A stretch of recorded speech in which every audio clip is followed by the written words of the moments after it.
All right, guys, we're going to start the show shortly today. A lot we're going to cover on today's program, including the vaccination passport news that the University of Virginia is rolling out. They're going to require all students to show proof of vaccination before returning to grounds this fall. Not only students, but anybody at UVA. We'll talk about that today on the program. We got a friend of the program and Chef Jabari Wallington on the show. This gentleman, a rock star executive chef in this community, now at the Doubletree Hilton. We'll talk inflation and the impact inflation could have on menus and restaurants. And we'll compare and contrast the one-unit restaurant owner to those that have economies of scale, purchasing power, and multi-units. And we'll even throw in the big brand restaurants and discuss their purchasing power and how that could give them an advantage over the mom and pop in inflationary times.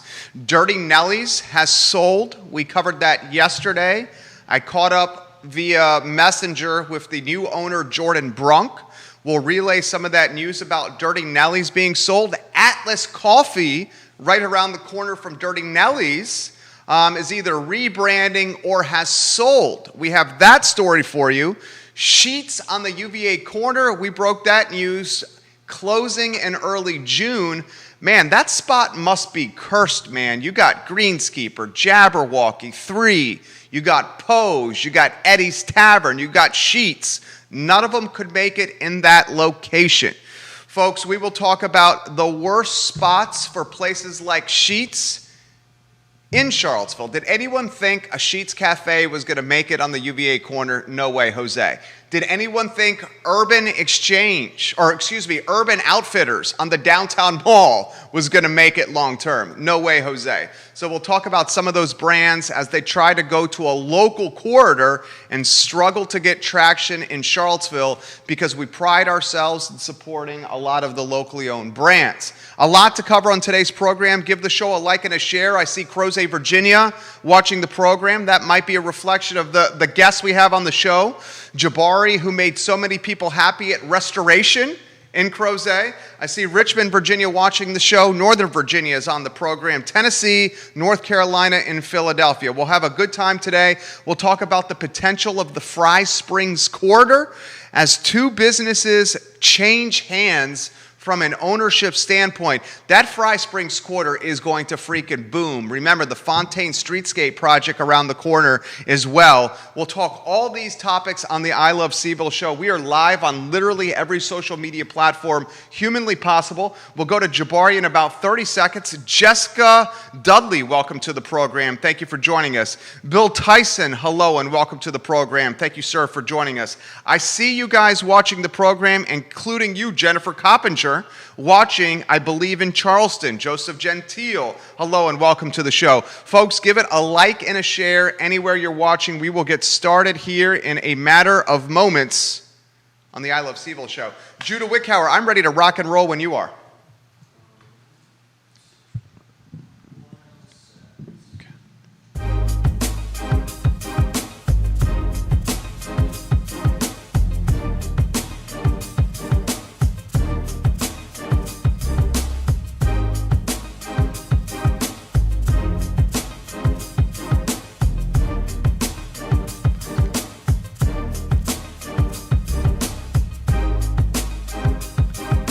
Good Friday afternoon, guys. My name is Jerry Miller, and welcome to the I Love Seville show. Thank you kindly for joining us. We are live in Charlottesville, across Albemarle County, Central Virginia, the Commonwealth, the country, and the world, on the I Love Seville network. We thank our friends at Scott Wagner Integrated Medicine for being a part of this program. Who's got your back? Dr. Wagner's got your back at Scott Wagner Integrated Medicine. A lot we're going to cover on today's show, including the vaccine passport news from the University of Virginia. If you're a student, if you're a professor, if you work at UVA, you're going to have vaccine and proof of vaccination before they'll let you back on grounds again this fall. We'll talk about that today in the program. We'll also talk inflation and how it could be impacting restaurants in our community in a matter of 30 seconds with Jabari Wallington. He's a good friend of this show, a seasoned and talented executive chef who has much perspective to offer.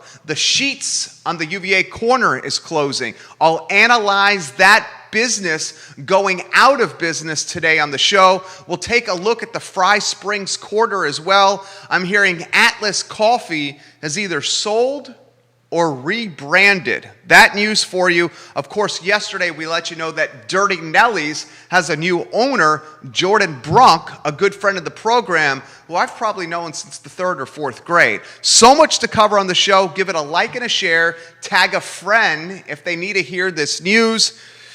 And share your perspective in the comments section. Judah Wickhauer is our director. Judah, I think without further ado, we need to go from one JW, you Judah Wickhauer, to another JW and Jabari Wallington, the chef of talented and epic proportions. Jabari, you are live now. We're grateful for you joining us. My friend, how are you?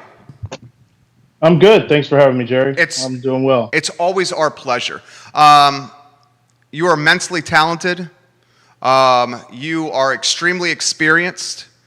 I've had food from you at Restoration, at Farm Bell Kitchen.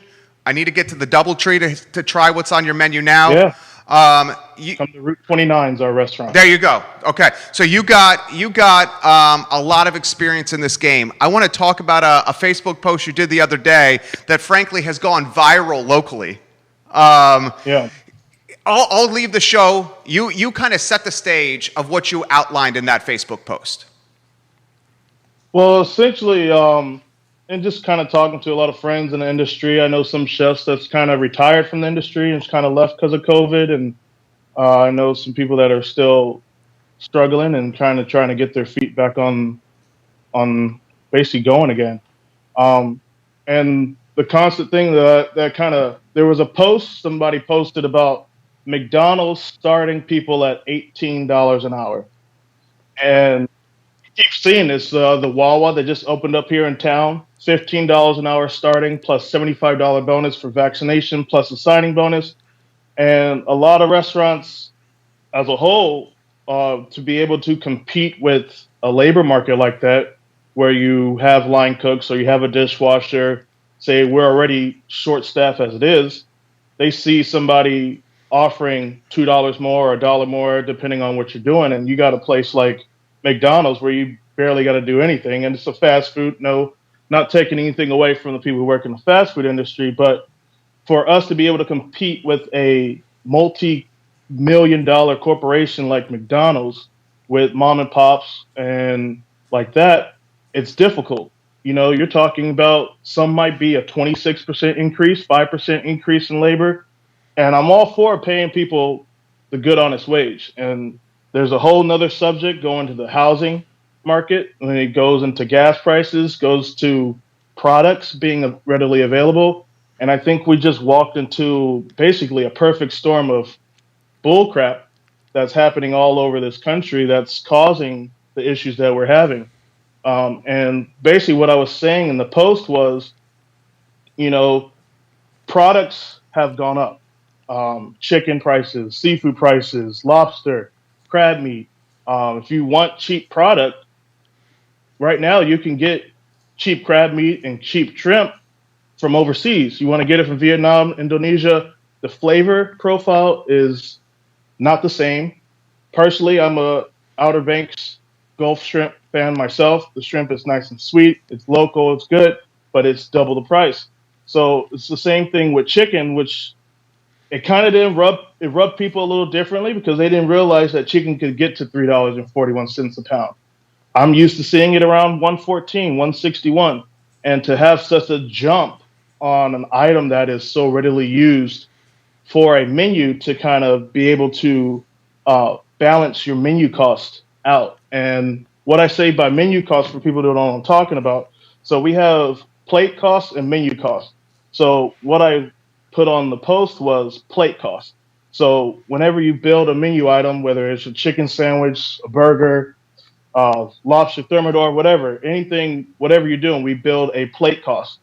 Depending on your P&L and your budget, you might run a 27, 30, whatever, and that's your margin where you want to start out with. Now you have a high cost like Now I have to charge, say I had to charge chicken sandwich for $20. Now I have to put that on my menu, and I have to try and find a way to make the chicken sandwich go lower when usually the chicken sandwich is already low and helps my higher cost items like shrimp, crab, steak, grass fed meat, local products, which cost a lot more. So when you have a lower product like chicken going up, it causes your menu cost to go up. And then when you have prices going up and then you have labor going up at the same time, you run into issues as far as getting creative, what you're going to put on your menu. Personally, I took the fried chicken sandwich off of our menus, grilled chicken sandwiches, all that off our menus, and I put on a spicy pork sandwich. I can get pork loin for a lot cheaper, and I can still get creative. So it's not so much that we're not able to sell chicken sandwiches and different items at a lower cost, but if everything is high and we don't have items that are lower where everybody's also eating right more, a lot of people aren't eating as much pork as they used to. You know, a lot of people are going with the vegan options. Beyond Meat, Impossible Meat, all those no bull, those aren't cheap. Those aren't cheap either. So when you have items that aren't mixing well and labor's high, products high, it makes it very difficult. And the joke was essentially, do you think people are going to pay $20 for a chicken sandwich? And if a chicken sandwich is $20, how much would you pay for a crab sandwich, which is already high in itself? So that's essentially what we're kind of looking at, and that's kind of the challenges that we have right now. And on top of the labor shortages and trying to get people just to work has been a challenge all in itself. You got a ton of comments coming in already. The post went viral. I saw it and I was like, "This is need to know information." This is the question that I'd asked of you. For us that are not in the restaurant business, educate Right. us. What is the economics of pricing a chicken sandwich? How does that work? So from the page that I posted, I basically did a breakdown where essentially when I first got back to work about a couple weeks ago, I got a little sticker shock from chicken per pound. It was at $3.41 a pound. Now, is that going to stay that way? No, it'll go back down. It'll level itself out. But when you're talking about that's a pound, so you're basically paying $3.41 a pound. Now, if I break that down into ounces and I want to go ahead and do 6 ounces of chicken breast, I have to break that down to around $1.61. This is just off the top of my head. And then I'm also going to have to cost in the toppings, the mayonnaise, whatever you're putting on there, the aioli or whatever, your bread, all that stuff. And we tend to use brioche bread and Albemarle Baking Company. And a lot of people will pay the price for Albemarle Baking Company. Greg is an It's great amazing bread. owner. His bread's best bread in Yeah. town. I use them no matter where I'm at. So that all comes down. And then I also factor in labor. Now, before I used to use a different method, but when you're looking at $18 or $15, I break that down to how long does it take for one employee to create a single meal?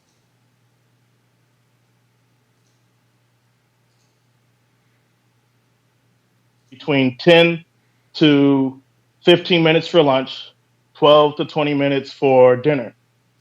So I put in around 10 being around the median average, depending on how busy a restaurant is.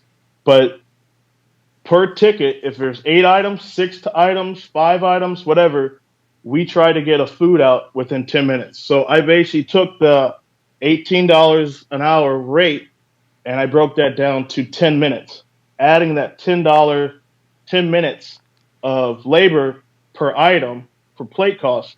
That's where I factor in that money, because a lot of people's like, well, why don't you have 50% profit? Well, we also have to pay for utilities, plates, labor, Rent. rent, which is stupid high around here. There's so many things that factor in. If you were to take a plate and make a circle, like a nice little pie chart, per se, there's such a little cents that go into spread a huge P&L or budget line where all those go into it. So we don't have the liberty to be able to charge 50% profit on each plate. So that's why we usually stick around a 27 to 30%. Now there'll be some items like pork is at a nice price right now. You could get that down to 15, 10%, but that pork's going to have to lift up another item that's high in percentage. So if I have an item that's sitting at 41%, which might be red meat or something, that pork sandwich, which is sitting around 10 or 15%, is going to help bring that percentage down on the steak.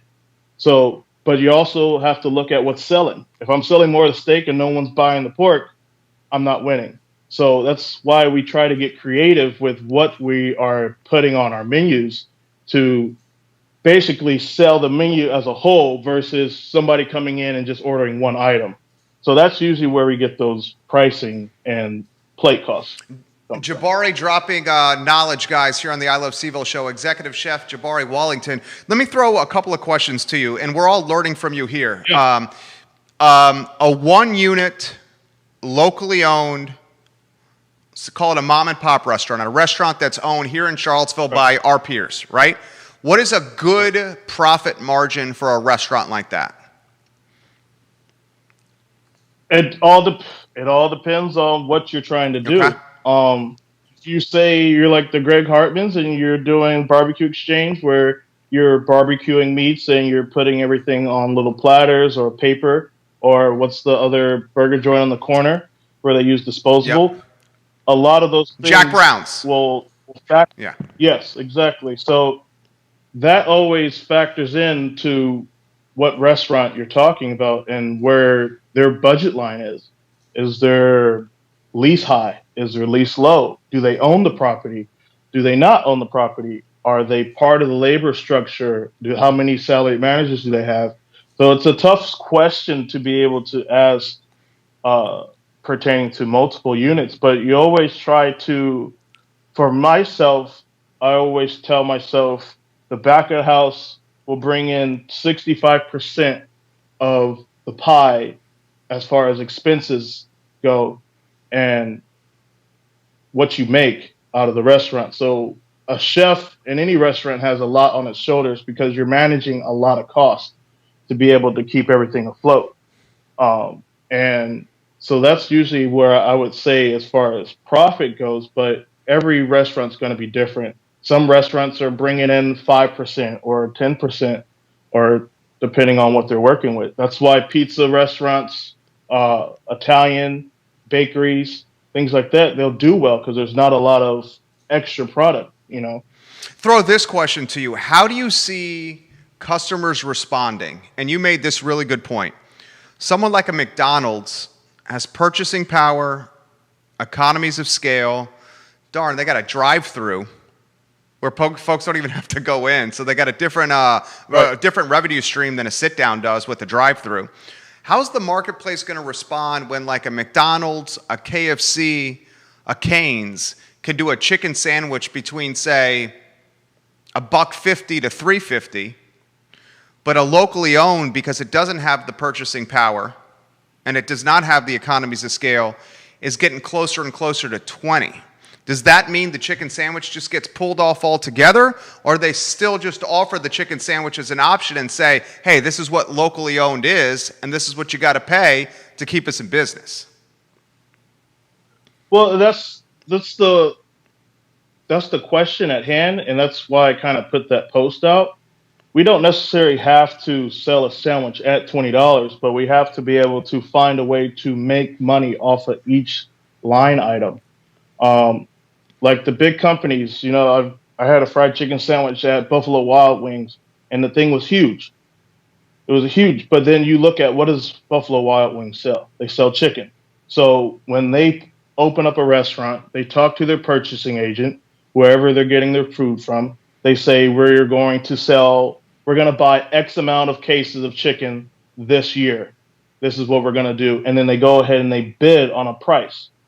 Now, a lot of small places, even as far as the DoubleTree goes, because we're still franchise owned, there's only 2 that are owned by this owner. So when we also don't have that huge buying power as far as saying, oh, we're going to go through 1,000 cases of chicken. Go ahead and bring my price down. So a lot of times with these small places, we always, whenever you're creating a menu, you're also looking at, do I have a menu that I'm able to have a little bit of buying power with a Cisco or US Foods and tell them, hey, I'm going to buy 20 cases every quarter of this product. You might be able to get your price to go down, but it's still going to have a margin in price. So sometimes it's still going to fluctuate with the market at sometimes. So it's going to be harder for mom and pops. I personally, I took chicken off, but it's going to come back at some point once I can get that price down because that's what they want. If you have every fast food restaurant, corporate restaurant, have a fried chicken sandwich on their menu, at some point we're going to have to keep up with the Joneses because people are going to be looking for it. So it's one of those tough decisions that we make as chefs and business owners. Do we want to stay with the herd or do we want to create our own? But right now, the chicken craze through COVID and the last 2 years has been crazy, and it sells. If it sells, you're going to put it on because you want to make those sales. So I'll throw this to you. A lot of folks were asking this question with your post. Why can the line cook only do one chicken sandwich in 10 minutes? And they misunderstood what you were saying. Let's explain this to them. So essentially what I'm saying is on a given day, you could probably even see, I'm trying to think of what restaurants now have open kitchens.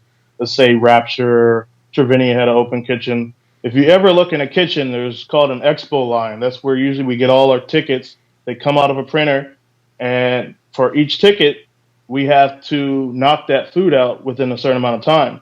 Because if we have 20 tickets and we're taking our time with one ticket, that 20th ticket at the end of the line, that's still waiting. So we have to be on it, like 8, 10 minutes, 8 minutes, 5 minutes. And there's some bomb chefs and cooks in this town that can literally take that 10 minutes and make it look like nothing and bring it down to 5, 6, 7, 8 minutes a ticket.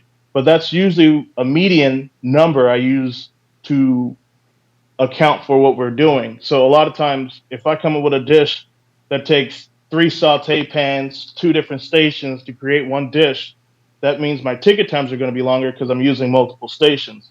So we factor in how long it will take so we know what's it going to cost. Because if it's costing more for one plate to knock out more food, then we know we need to adjust it or we can't afford that particular item at that time. So that's usually kind of where we use it. It's not so much somebody sitting there and they're making one item for 10 minutes. It's usually a ticket, whether it's a party of 8, party of 5, it's 10 minutes or less to get that food out. That's a good explanation. Executive Chef Jabari Wallington, our guest here. A lot of questions coming in for you. I will get to some of these questions here. This is an interesting one from Richmond. Line cook in Richmond.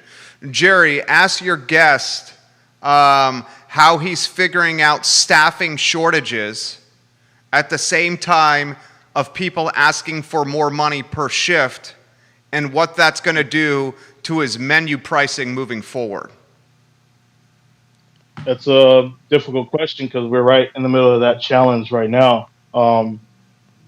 With COVID and unemployment, I read something yesterday, 21 states have taken away the $300 off the unemployment. Some even got rid of unemployment. And I think at the end of this month, you will have to, it's mandatory to apply for a job. Yeah, you have to do 2 per week now. Correct. So I think that's going to help us. But I also am worried of people filling out applications and not showing up to interviews, just so they can get their thing. Or if you try and say they never showed up, they could be like, "Oh, I did show up," and then it just turns into a whole thing. It's a difficult time right now when it comes to the labor. The pricing, I've personally kept everything down because I don't know who's going to be in my kitchen. I can't go ahead and do a multi-layered plate or dish when I don't have the proper staff. Some days I'm by myself, some days I have another person, some days I'm taking a day off and I have one of my guys that are here working. So I want to be able to make the items easy to execute and still be good and have value to the dollar at the same time. So it's basically at this time we're adjusting our menus, we're adjusting our food. Like I like to say, we're bobbing and weaving with the punches, and kind of just trying to get through that way. Right now, we're trying to factor in how much can we actually afford with this rate. I think, and then you also have the problem with the people that you've had working with you through COVID. You go ahead and start offering $2, $3 more for a starting position, and those people that's been with you through all the hard times, blood, sweat, and tears, and someone starting is making more, then you have to factor in, you have to pay out your people that's been here first. You have to give them a jump above the starting because you can't start somebody at, say, 16 and say one of your all stars was making 13 and then you brought somebody in at 16. Now they're going to be like, That whoa, pissed what's up me with off. that? That would piss So me now you off. just Yeah. exactly. So now you have to jump your people that's been there above what you would be starting at, and then bring your new employees below that. But you also have to compete with what other people are offering. I think for ourselves, we have a little bit of a upper hand because we're able to. If you work for Route 29 restaurant, you also work for Hilton, which means you get a Hilton discount, which means you get friends and family and employee rates for all Hilton properties all over the world. So that makes a big difference in what we're able to charge because a room that costs $300, you could get it for $35, $40 Damn. if you're an employee at Hilton. Wow. So that's one of our incentives on how we're able to get people in. But a lot of times when you look at the mom and pops, they don't have that extra incentives. So it makes it difficult. And especially when you're dealing with scratch kitchens where you need somebody who has either the patience, willing to learn, or have that foundation of techniques where it can reduce some of your stress levels. Because there's a lot of business owners and chefs that are stressed out and we're happy at the same time. Everything, the restrictions are coming down, everything's opening back up, but we still have that labor issue, which is always is going to be a problem because people are complaining. People are going to complain. And I think the post that I posted was basically just to let people To know chill out. have a little have a little patience for the people in the hospitality industry, for the B&Bs, for the boutique inns, for the hotels, for the restaurants. Have a little patience with us because if you were on the other side and someone kept complaining, you would have an issue.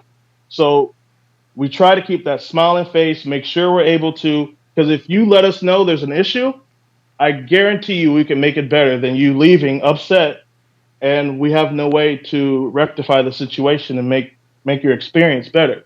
So I think I would definitely agree with a lot of chefs would probably agree with me that just have patience with us while we get through these tough times and don't forget to support your local restaurants. You got, I see 11 restaurant owners in this community watching this interview now. You got a hell of a lot of back of the house, in front of the house watching as well. Here's an interesting message. This was sent to me via DM.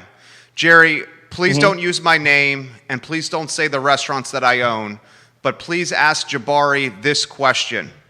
If we have to pay our folks $15 to $20 per hour, have him explain what this is going to do to the 1 and 2 unit owners in this community, because not enough people know this. You know I'm all for a living wage and for people to live in this community, but is it going to come at the cost of jobs? Will we lose these jobs if we uptick hourly rates to $15 to $20 an hour, basically giving these folks zero money at that point? His statement is 100% right because, in my opinion, and I've talked to other people in Northern Virginia, and they've had the same issues in other states. We're worried about what's going to happen next year. We could go ahead and get that rate, pay someone 15, 19, 20, whatever. But what's going to happen next year? What's going to happen next year with the business? And that's the whole reason why I keep saying if we have to pay these people, and I'm not saying not paying them is not what we want, but we're not going to be able to afford it in the later run.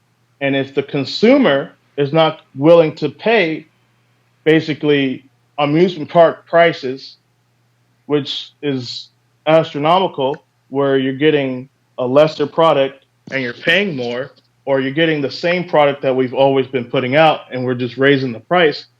How much there's a lot of foodies and a lot of regulars in this business that support a lot of the local restaurants in this town. And I, speaking personally, Charlottesville has probably the hugest following as far as local support. But at the same time, that local support, how long will it be where they can actually afford to go out every single day? Because I've had regulars come into the restaurant every single day before COVID. Now, how many times are they going to be able to come in every week now? Are they going to be able to only come in once a week, every other 2 weeks? Is your restaurant going to turn into an occasional restaurant where people just go out on the holidays and special events? So, with that said, I honestly don't think, and this is just the pessimistic side, it's going to be extremely difficult in the coming years if that price maintains and we're not able to raise our prices without the consumer or the guest being upset about the raising prices. Because you can't raise prices and raise a living wage and still be able to afford high rent, everything that else that goes with it, utility rates, all that stuff. And the gentleman that's wrote you the DM is definitely right because it is a concern. It is a concern. You get the employee in. Now you got the employee in there. You better not go into overtime because that's just going to kill you. You know, you can't have the same amount of people. If you bring someone in at $20, you can't bring in two people at $20. That's $40 an hour. If you take $40 an hour and put that into an 80-hour work week, 80-hour 2-week work period, and times that by 26 paychecks in a month or something like that in a year, I mean, that's a lot of money. So it's very difficult for people to be able to pay that rate. That rate is extremely high for some restaurants and even big restaurants, corporate. You know that you've already seen the downsize in a lot of corporate restaurants have cut a lot of their slow moving restaurants to put more energy into their restaurants that were doing well. So when you deal with somebody with a multi-unit where they have one or two or three restaurants, it's going to be extremely hard. I think personally, it's just going to be a challenge, and that's where the chefs come into play, and we have to get creative with the food. We have to. I think we need to have a lot more community events that support the restaurants. Whether it's you have the Lollapaloozas and everything that happens out in Nelson County, but we need to bring that into Albemarle County. Bring in some of the local restaurants. I know we had the Fridays after 5, but we need to have some kind of revenue stream that is targeted strictly to the hospitality industry, and especially in this town, because we need to grab every single cent. And it's not like Charlottesville was a non-competitive market. It's a very competitive market, and you just have to be on your toes. And right now, we're stressed out and we're scared. I'm personally scared. I'm not going to speak for everybody, but we don't know what the future is going to hold, and it's difficult to be able to try and put two and two together to try and figure out what's the next move. But as far as that goes, I think next year, if we maintain this, prices are going to have to go up. And if you're also having issues from a production and the agricultural side, as far as farmers not being able to cultivate their whole fields because they're low on migrant workers because the borders are closed and they can't get the migrant workers to work on the farms. So now farmers are losing money. They can't even produce the products that they used to. But then we support our local farms, which is good. But the prices of local is not cheap either, because they have a living wage. It's a smaller scale versus a larger scale. So it's all going to come down at some point. And I think trying to see if it's just going to plateau. And if we know where it's plateauing, we can always adapt. This industry has been adapting for decades. So we're just trying to see what's the next option and what's the next step that we need to take in order to make everything work. So what's the mom and pop, what's the one unit locally owned restaurant do? Do they say no to table service and have customers pick up at the window, which would obviously potentially eliminate some labor positions from the front of the house? I mean, that's an option.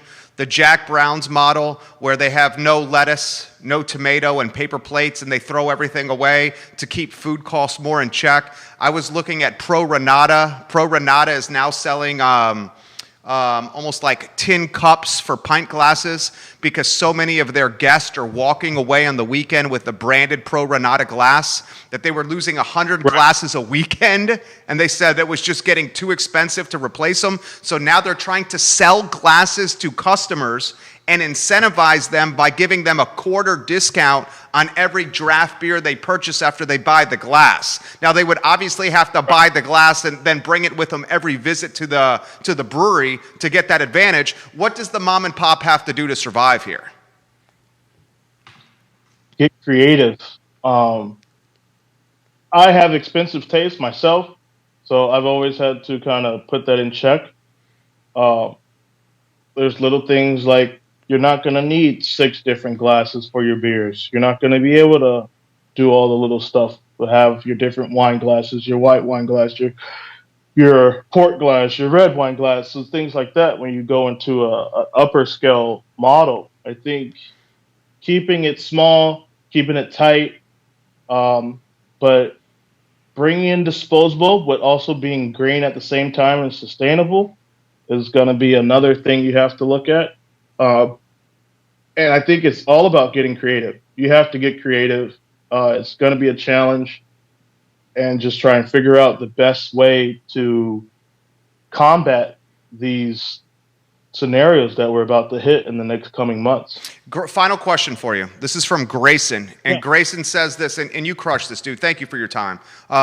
Grayson's watching from Belmont. He says, "Chef, we're oversaturated with restaurants. Perhaps this is what the restaurant economy, I think he means ecosystem, perhaps this is what's going to be good for restaurants, and that there could be less that are able to survive from this, which means the ones that do survive get more market share." What's your take on that? Well, if you look back in 2020 during COVID, we lost, what was it, 30? It was a lot. So Yeah. restaurants, and restaurants were closing before COVID. But now, if you looked at some of those open lots, they're getting filled already. You have corporate places coming in. You have some people that are able to take over those spots. So as far as places closing, I don't think that's going to happen. We're in a market where people have always looked at Charlottesville. We're right outside of Richmond. We're 2 hours outside of Northern Virginia area. We're in a pretty decent location when it comes to that. And I think we're always going to have that issue of the oversaturation. It's just, can the population increase to sustain the amount of restaurants we have? And in order to bring in more population, you need to reduce your housing costs. Right. But if you have housing costs in Charlottesville that's almost the same as Northern Virginia, you have the Crozet prices are astronomical. But they're building everywhere. There's communities being built everywhere. And if you notice North Albemarle, you have another community that's right over here. You have another one which is behind Walmart along that back road. There's more communities on that side. So I don't think, as far as closing of restaurants is going to be an issue, because we just need the population to increase, because there's always going to be somebody that's going to want a restaurant. I want a restaurant. I'll have one day. Got a food truck in mind coming soon. So we're always going to be fishing for new business, but we need the population to increase in order to make everything more sustainable for everybody here. You got me thinking. Last question, I promise this time here. The food truck model, does that look more appealing than ever? Oh, yes. if someone told me I'll give you a restaurant or a food truck and I'll pay for it, I'm going to pick the food truck. Hands down, there's no issues. And I wouldn't get a truck, it would get a trailer. If you get a food truck, you have to worry about engine breaking down, the chassis, suspension, all the stuff that happens with a car. Whether you get a trailer, you pull it with the car. If your car breaks down, go rent a U-Haul. So little things like that. I would definitely go towards a food truck model because you can control it, lower menu costs. You can change the menu when you want to. When you run out of product, you take it off the menu. You open up next day, you get your product, you do it all over again. Because it's almost like if you ever get barbecue in Texas, a lot of the small mom and pops, they cook 20 briskets a day. You stand in line. If you're the last person, sorry, you got to try again, get the brisket next time. But no one's upset. It's the demand for it. If people know it's there, people will come. And if they realize, oh, they keep selling out that product, no matter how many people come, it's got to be a good product. And you got to just get into it. And I think the food truck model is totally attractive more than the restaurant, especially right now. Especially with COVID. Yeah. Dude, you killed it. You made everybody smarter today. I'm going to reach out to you again. I love when you come on the show. Yeah. I love how you make this approachable because a lot of folks just don't understand the game. A lot of folks think that the restaurant owners are swimming in money like Scrooge McDuck, but it's the opposite of that. They're trying to do well by their team members, and it's their passion, and they're trying to do well by the community and keep their lights on. I think you really explained that well today. All the best to you and your family, and thank you for joining us.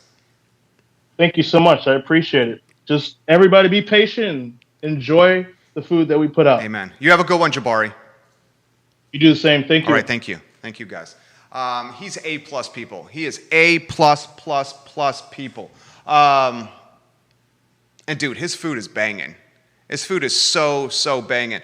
For the comments and questions that we didn't have an opportunity to get to, we'll see if we can save or table them for next week. On Monday's show, we have Chef Mike Matarazzo, who is the executive chef at Farmington. And he's going to follow up on this topic, and we're going to take a look at it from a club standpoint, a locally owned standpoint, a regional brand standpoint, and also a big box brand restaurant standpoint. On Monday's show, we continue this discussion. This is what you got going on. You got a shortage in labor. At the same time, you have increased cost of goods. At the same time, you have inflation going on in the world. And those three things colliding at the same time means the math, the arithmetic, the economics of menu pricing is more difficult than ever. We'll take a look at this topic on Monday's program. I got some other topics I want to get to on the show today as well, and I want to thank Jabari Wallington for joining us on the show. If you have a chance to see him, tell him he did a hell of a job on the show and try his food because it's banging. Now, let's change the topic briefly, and let's go to the University of Virginia requiring vaccinations for all students when they return to grounds. This broke yesterday afternoon. UVA students must upload proof of their vaccination status to a website portal no later than July 1. If UVA students have not uploaded proof of vaccination by July 1, they will not be permitted to return to grounds after July 1 if they are not vaccinated. UVA, and it's the city of UVA, it's not the city of Charlottesville. We might as well call this, instead of Central Virginia, Central University of Virginia. So when the most powerful brand and the most powerful player in the market, and everyone that's watching this program knows the University of Virginia is the most powerful brand and the most powerful player in the market. When the most powerful brand and the most powerful player says, students who keep us in business, you cannot come to our school unless you show us proof of vaccination, that's going to have a trickle over or a trickle down effect to other brands and businesses. Mark my words. And the other brands or businesses that this influence trickles over, they're going to say, hey, Jim Ryan, President Jim Ryan's demanding that 24,000 students, or whatever the hell the number is, with undergrads and graduates, he's demanding that these kids, these students, show proof of vaccination. So if UVA can do it, a public university, we can do it. And that's a hell of a lot of leverage for the locally owned business. So proof of vaccination for a university in Charlottesville, we'll see the impact this has for other businesses and brands in this community. I would expect it will have other, it will influence others. I'm curious of how some parents of students will respond to proof of vaccination to come to grounds. I don't think the students will have a problem. I think where the issue is going to lie is going to be with some very conservative mom and dads saying, hey, you can't ask that of our son or daughter. Time will tell, but the deadline is July 1. Now, folks, yesterday on this network, we broke some news about Sheetz on the UVA corner closing its doors. In fact, I'm going to call up what we posted all over social media that also went viral yesterday. I think as of now on the I Love Seville network, Sheetz on the UVA corner closing, seen by roughly 50,000 people on all our social platforms combined. June 3rd, a Sheetz rep confirmed with me yesterday the last day the cafe on the UVA corner will be open. Sheetz has 6 cafes in its portfolio, and it defines a cafe by a location that has no gas pumps. One of those 6 cafes on the UVA corner.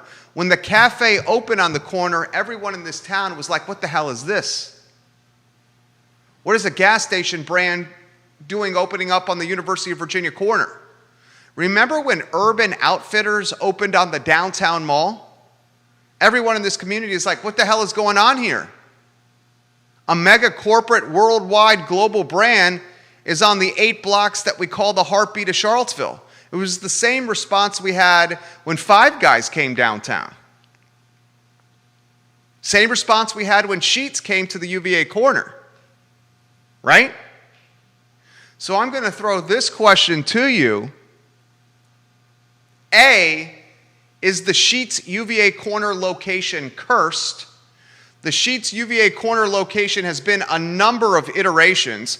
When I first arrived to Charlottesville, it was the Greenskeeper.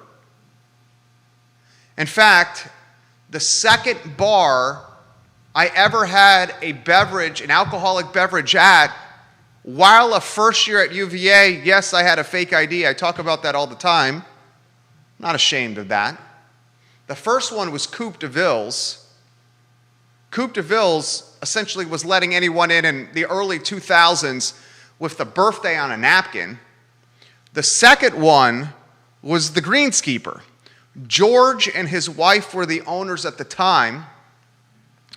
My buddy Shannon was a waiter at the Greenskeeper, helped pay his way through school by working shifts at the Greenskeeper he did. And we would go see our buddy Shannon, probably drinking Natty Light at the time. We'd play foosball at the Greenskeeper 3 to 4 nights a week. I remember meeting Chaz Webster at the Greenskeeper for the first time. I think I was 18, which means Chaz must have been like 14 or 15 in the Greenskeeper at the time. I remember meeting Jay Jenkins for the first time at the Greenskeeper. It was a great spot. The second spot I ever had a cold beer at inside underage in Charlottesville was the Greenskeeper. From the Greenskeeper, what was it? It was Jabberwocky. Am I right there? It went Greenskeeper to Jabberwocky. Isn't that right? And then from Jabberwocky, it went to 3. 3 was owned by Andy McClure.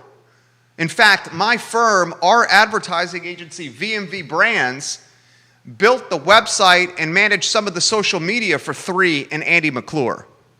Andy also owns Citizen Burger Bar, the Virginian, the Biltmore, part owner in Bell, a serial restaurateur, Andy McClure. Second most brands in his portfolio in the city of Charlottesville, second only to Wilson Ritchie, who's the most prolific restaurateur in Central Virginia with the most restaurant brands in his portfolio. McClure is second. Both those guys, Wilson and Andy, good friends of the show. So it went Greenskeeper in 2000, Jabberwocky, 3, then Andy sold 3. Was it Joe Fields you sold it to, Andy? It's been so long. I think it was Joe Fields. Yeah, Joe Fields bought 3 from Andy McClure. Joe Fields then converted 3 to Poe's Tavern. Poe's Tavern didn't last long from a brand standpoint because of trademark infringement. There were other Poe's Taverns out there, and the other Poe's Taverns that existed essentially issued a cease and desist to Joe Fields and said, change the name or we're going to sue you. Joe then rebranded Poe's Tavern and called it Eddie's Tavern, Edgar Allan Poe, Poe's Tavern, Edgar, Eddie for short. He then rebranded it Eddie's Tavern. After Eddie's Tavern had stayed vacant for an extended period of time, then Sheetz came in and put its cafe, one of 6, on the corner, hoping to catch late night business with its made-to-order subs. MTO. Sheetz is the MTO, right? Sheetz is the made-to-order subs, right? Yeah, that's Sheetz. So it was hoping to catch late-night business on the corner, erode market share from Little John's, and become the late-night spot for students. The problem, Sheetz opened at the absolute worst time humanly possible, right before COVID. So I'm going to ask you this question. Is that location on the corner cursed? I mean, you're talking 5 different iterations in 20 years in one spot. And you're talking 5 different restaurant iterations in 20 years in one spot when established brands like the Biltmore, the Virginian, Coops, Boylan Heights / Orbits have maintained tenure and success over the same extended period of time. Is that spot cursed? The cursed restaurant spots in Charlottesville appear to be that location on the UVA corner.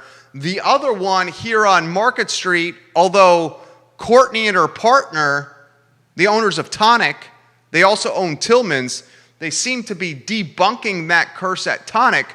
But that location, which is fabulously renovated, a fantastic restaurant, a pleasant dining experience at Tonic across from the Market Street garage and the police station, that location has been a hell of a lot of iterations. I remember Carlton's being there, Cafe Bocce being there, Tin Whistle being there, just off the top of my head. The question I pose, what's the more cursed spot for a restaurant in the city of Charlottesville? That location on the corner, Greenskeeper, 3, Jabberwocky, Eddie's Tavern, Sheetz, or the one across from the police station on Market, now Tonic, which is awesome. You got to try Tonic. They've got a phenomenal patio, an awesome outdoor bar, phenomenal staff, and great food. Prior to Tonic, there was a hell of a lot of turnover at that location. Carlton's, Cafe Bocce. Cafe Bocce was owned by the former mayor of Scottsville, Christopher Long. Carlton's had a cup of coffee, was open for a New York Minute on Market Street. Tin Whistle, Jacqueline Dunkel, and now Tonic. Which one's the more cursed spot? A lot of turnover in both. The second question I'm going to ask you is, what was more out of place? Sheetz on the UVA corner or Urban Outfitters on the Charlottesville downtown mall? Or Five Guys on the downtown mall? 3 big-time brands, 3 huge global brands. Sheetz on the UVA corner, Urban Outfitters on the downtown mall, or Five Guys on the downtown mall. 3 spots, neither of them had tenure or long-term success. Urban Outfitters was clearly the one there the longest. They're in retail, not food and beverage, so maybe a difficult comparison. Regardless, my point is, those big box brands seem not to last long in certain areas. UVA Corner, Downtown Mall, Midtown. Those three spots in a 10.2 square mile city, the corner, West Main, which we call Midtown, and the Downtown Mall, those three spots are probably the three less receptive or least approachable spots for big box brands to open their doors. I mean, Five Guys Burgers and Fries is an established business with units all over the globe. Five Guys Burgers and Fries could not make it work downtown. Citizen Burger Bar is crushing it. In fact, I would say Citizen Burger Bar is doing the most revenue on the downtown mall of any restaurant on the mall. Citizen Burger Bar. Jack Brown's is a burger joint. It's crushing it. What's the difference between the Five Guys, Citizen Burger Bar, and Jack Brown's model? Well, Citizen Burger Bar and Jack Brown's has better food. Citizen Burger Bar and Jack Brown's are local. Jack Brown's is getting bigger, of course. Citizen has a location in Richmond. Andy just bought the building where his Citizen is located in Richmond and Carytown. He bought the building. Props to you, Andy, for doing that. But if Five Guys cannot make it downtown, that is proof of performance pop that the downtown dining district, the midtown dining district, and the UVA Corner dining district are just not receptive to big brands coming to those three areas. We're going to go to Chef Diana Sabatri. I'm sorry if I'm messing your last name up, Diana. She says, I was on the phone with a chef last night who said beef tenderloin whole was about $17 to $18 a pound if you incur labor. Because of the labor shortages within the meat processing centers where they pre-butcher tenderloin, it's now $40 a pound. $40 a pound before it even gets to the restaurant. Good point. Good post right there from Diana. Marquis says, can you prove that's why Five Guys closed at the downtown mall? Well, I would say, Marquis, I would say, why else would Five Guys close on the downtown mall other than the fact that it did not have enough customers come in its door? I mean, the Five Guys owners probably expected for the business to have success, and they closed because they didn't have enough people come in. That's what I would say. Really, 99.9% of businesses close because of that. Interesting stuff. All right, a couple more items out of the notebook. I'm hearing Atlas Coffee in the Fry Springs area is either rebranding or has been sold. We'll get more information to you. Why I find that intriguing is because Dirty Nelly's, which is what, 10, 15 feet from Atlas Coffee? No, more than that. 30 feet, 40 feet, Atlas Coffee from Dirty Nelly's, right? I'd say it's probably 30 or 40 feet. Dirty Nelly's just sold to Jordan Bronk, who I think I've known Jordan, I've known you, we've known each other what? Third or fourth grade?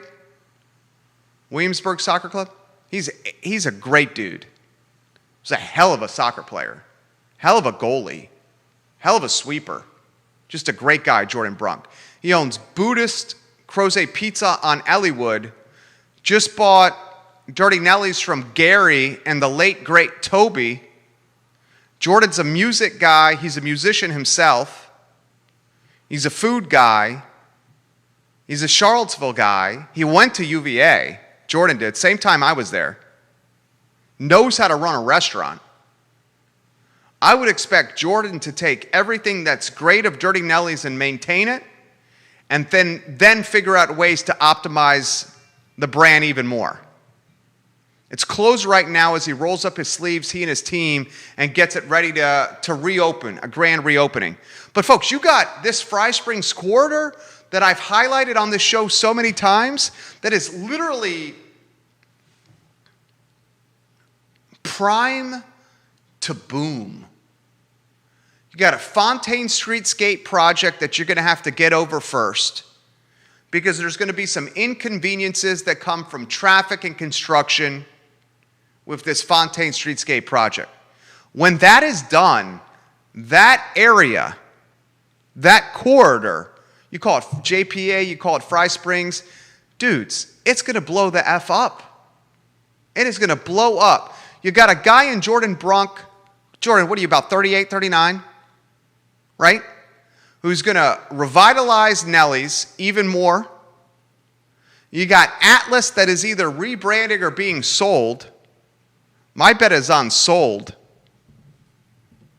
And you got students this fall who lost essentially a year of college because of COVID. And when they return in the fall, they're going to be going gangbusters like it's post-prohibition. Tremendous potential in the Fry Springs corridor. Tremendous potential. 2 items left that I want to get to you. In fact, it may have happened already. I'm being told that the mayor of Charlottesville is getting primed as we speak to do a Facebook Live and make an announcement on whether she's running again. I'm getting multiple messages on this, including one from a contact inside City Hall. So that item I need to give to you. In a matter of moments, minutes, if not a little bit more, we'll know whether the mayor runs for re-election, whether she's willing to do it. On Monday, we continued the economics of menu pricing with Chef Mike Matarazzo, and he's going to walk us through the economics of payroll, food costs, menu pricing, what $15 to $20 an hour for staffers at the back of the house could do to us as customers. I'm going to ask you this question. With inflation, pinched supply chains, increased cost of goods, and labor going sky high from an hourly rate standpoint, we're going to be going into our favorite restaurants and see $14, $15, $16, $17 salads. $14, $15, $16, $17, $18, $19, $20, chicken sandwiches. And it's going to be up to us to go in with the understanding that if we want these locally owned brands to continue,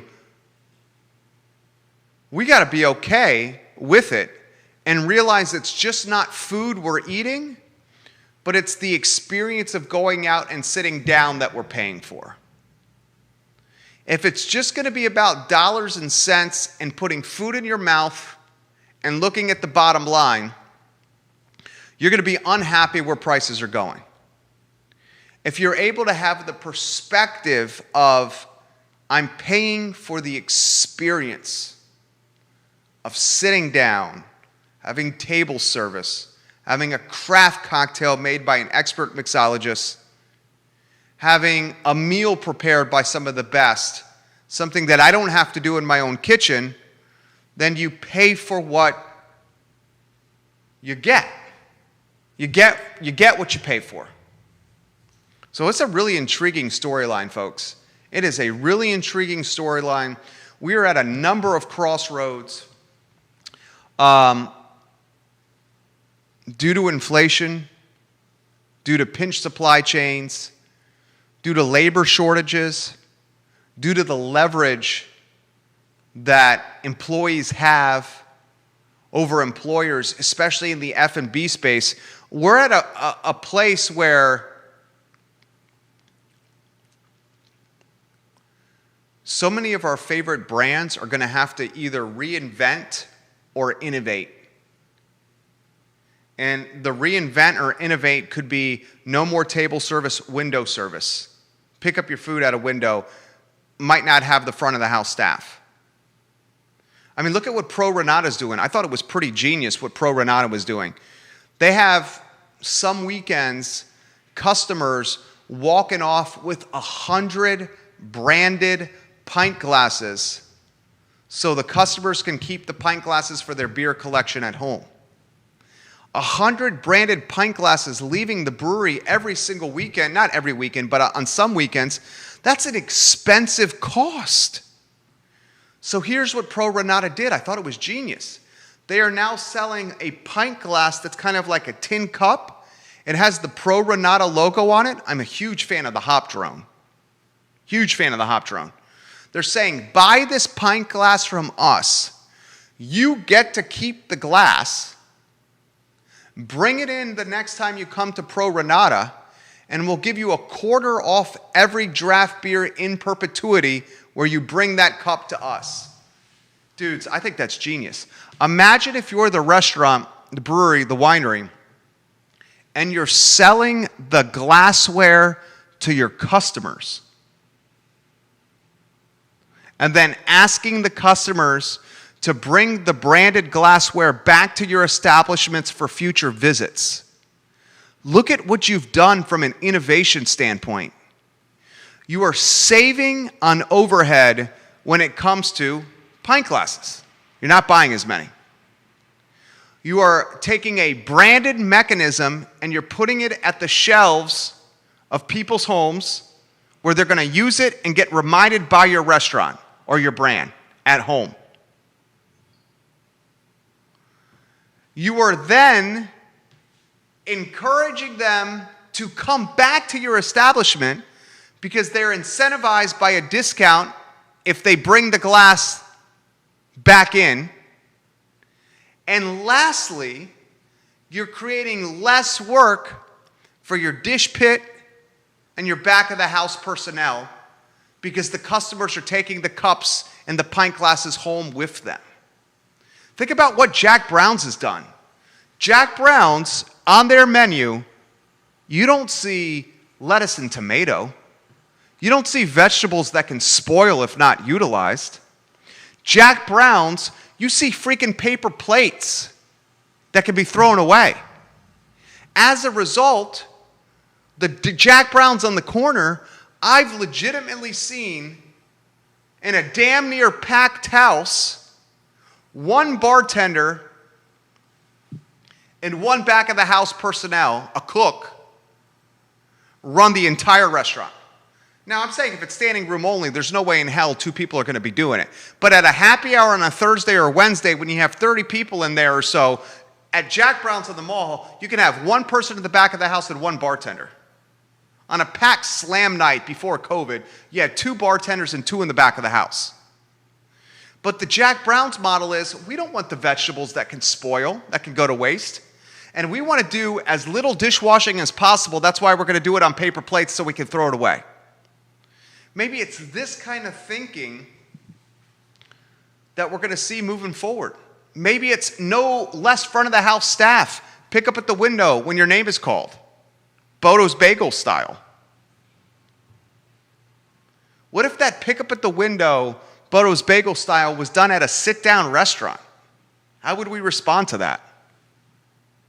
Curious. I'd be fine with it.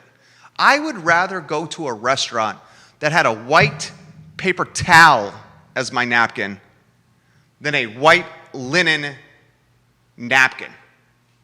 I like the paper towel instead of the white linen. That's just me. I'm a approachable, eat with my hands kind of guy. The next 6 months, and I'm getting off here in 3 minutes because I got a conference call in actually 2.5 minutes here. The next 6 months, year, 2 years and change, you're going to see nuanced restaurateurs, nuanced executive chefs, and nuanced general managers tweak business models like we've never seen before to survive. And it's up to us, the paying public, the populace, to be patient with these folks as they figure out their methodology of survival. That's the show. We'll continue the discussion on Monday. I'm grateful for you guys watching. Let your friends know about the I Love Seville show. And this weekend, when it's 90 degrees and it's UVA graduation and Charlottesville, Virginia is crushing it, and we're outside enjoying the sunshine and getting good food and drink in our belly, let's remember and not forget where we were this time last year. We were leaving the grocery bags in the garage. We were taking our clothes off after we left the house and came back to the house, and we immediately left them in the garage. We were taking our shoes off before we entered our home, all because of COVID. We thought COVID was on the grocery bags. We thought COVID was on the bottom of our shoes. We thought COVID was on our clothes. We were stripping down in the garage after running errands. A year later, we're vaccinated, many of us maskless, and we're back to patronizing and supporting the brands and businesses we love. You know why I bring this to you? Perspective, and a reason to be grateful. Anytime you want to complain, last year it was worse. All right, that's the show. You guys have a good weekend. Thank you for joining us on the I Love Seville show. Take care.